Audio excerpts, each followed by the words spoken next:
জাগো নারী, জাগো মা, জেগে ওঠো গো তুমি বীরাঙ্গনা। বিএনএসকে হচ্ছে গিয়ে যখন আমরা দেখছিলাম যে স্লামগুলোতে আমাদের যে জায়গাতে আমরা বসবাস করি তার সামনে আমাদের জেনেভা ক্যাম্প, পোড়া বস্তি, কয়দিন পর পরে আগুন লেগে যায় বস্তিগুলোতে। তারপরে কোনো রকমের ঝড়, বন্যা, দুর্যোগ হলে পরে নারী এবং বয়স্ক শিশুদের খুব ক্রাইসিস হয়। তো আমরা এটা জাস্ট অন্য কাজ করতে যেয়ে আমরা যখন দেখলাম যে নারীর খুব সমস্যা হচ্ছে, বাসা বাড়িতে কাজ করে নারীদেরকে মেরে ফেলে দিচ্ছে। বাসা বাড়িতে কাজ করার পরে অনেক নারীদের বিদেশ থেকে লাশ আসতেছে, নারীরা মাথায় অসুস্থ হয়ে ফিরে আসতেছে। এই নারীদেরকে দেখার কেউ থাকছে না। এই নারীদের সাথে গল্প করতে করতে যে তারাই একসময় এসে আমাদের যে অফিসগুলো আমরা কাজ করতাম শুধু ট্রেনিংয়ের জন্য, তখন তারা এসে তাদের দুঃখের কষ্টের কথা বলার পরে বললো যে আপা আমাদের জন্য কিছু করেন। তাদের চাওয়া থেকে বিএনএসকে তৈরি হয়েছে।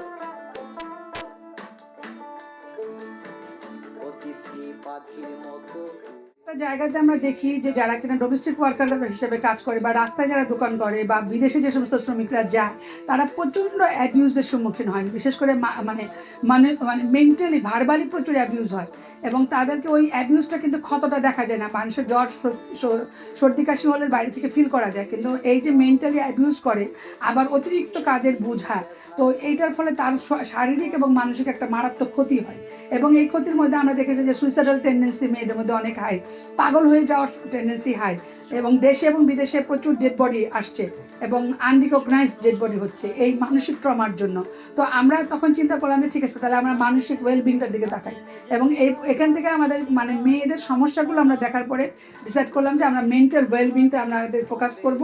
যদি মেয়ে, যে জন্য আমরা ড্যান্স থেরাপি করি, তাদেরকে হচ্ছে গিয়ে যোগা সিস্টেম করি, ট্রেনিংয়ের মধ্যে তার নিজের মনকে ভালো রাখার জন্য গানে জাগে প্রাণ সেগুলো করি, সো দ্যাট যেন worker can feel better in নিজের জন্য। সো ওইটা আমাদের মূল কাজ, যে আমরা চাই যে প্রত্যেকটা নারী শ্রমিক যেন ভালো থাকে, সুন্দর থাকে, সুস্থ থাকে।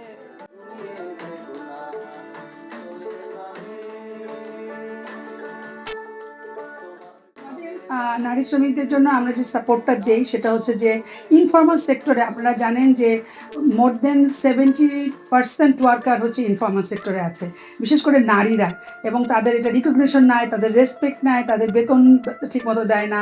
সো তাদের অনেকগুলো ট্রমার ভিতর দিয়ে যেতে হয়। সো আমরা তাদের একদম ওয়েলবিংয়ের জন্য আমাদের ডোমেস্টিক ওয়ার্কার, ফিশারিজ ওম্যান, এগ্রিকালচারের ওম্যান, স্ট্রিট ভেন্ডর, তারপরে যৌনপল্লীতে যারা কাজ করে, মানে দেহ শ্রমকে আমরা শ্রম হিসেবে স্বীকৃতি দেওয়া থেকে শুরু করে এই কাজগুলোর দিকে আমরা খুব ফোকাস থাকতেছি।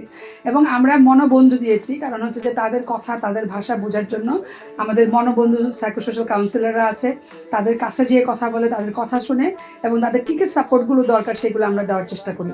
এবং তাদেরকে প্রতি সপ্তাহে আমরা তাদেরকে একটা হেলথ ক্যাম্পের চেষ্টা করি এবং সরকারের যে রেফারেল মেকানিজম আছে তাটার সঙ্গে আমরা মার্চ করে দিই, সো দ্যাট যেন তাকে স্ট্রেনথেনিং করা যায়।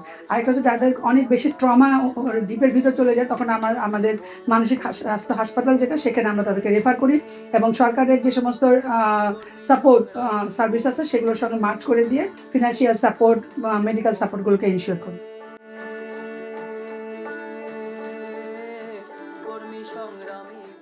আমরা মনে করি যে আমরা যদি এসডিজির গোলের দিকে তাকাই বা আমাদের যা কিছু আছে সেখানে যদি আমরা দেখি যে আমরা বলি সমগ্র society, whole of society, whole of government অ্যাপ্রোচে কাজ করার কথা, তো সেখানে আমার 70% ওয়ার্কার যদি ইনফর্মাল সেক্টর হয় এবং নারীরা যদি সেখানে এক্সক্লুড হয়ে আছে, তো কি করে নারীর পুরো ক্ষমতায়ন, নারীর সার্বিক মানসিক স্বাস্থ্য, তার দক্ষতা, তার রিকগনিশন, তার রেসপেক্ট এবং রিমুনারেশন, এই তিনটা ফোকাস করে আমরা কাজ করব বিএনএসকে। আগামী 5-10 বছর পরে আমরা দেখতে চাই যে কোনো নারী আর মানে তারকে মানে সম্মান এবং মর্যাদা এবং তার সমতার জায়গাটা প্রতিষ্ঠিত হবে এই সোসাইটিতে। জাগো নারী।